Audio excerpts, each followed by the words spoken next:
And I also, as a follow-up to that, Bree, you mentioned AI, using it as kind of this helper. Where do you draw the line about how much you'll let it like do for you versus where? I see where he's going with this time. I got the question.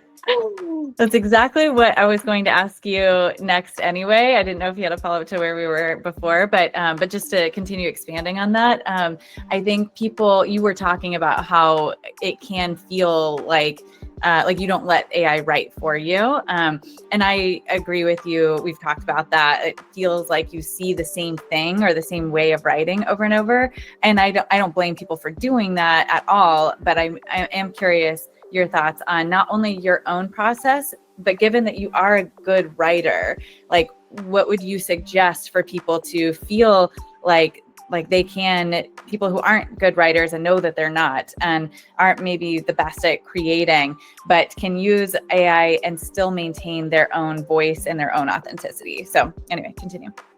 Yeah, okay, listen, look, if you are handing over your content fully over to AI and you haven't trained it on what your voice is, what your stance is, who you are, what you stand for, what hill you're going to die on, the output is going to look exactly the same as 1,000 other people. And what have you done? You've commoditized your voice in a space that it already is commoditized, right? Like every lender is exactly the same.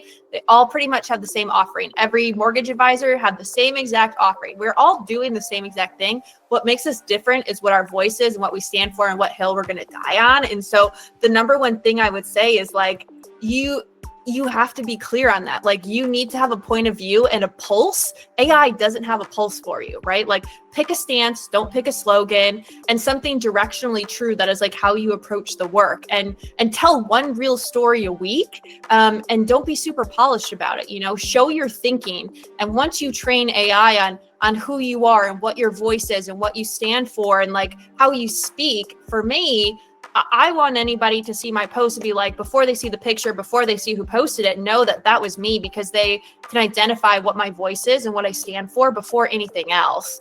And so if you can do that, that's when you're sitting in a really strong spot. Otherwise, you're handing over your brain to AI.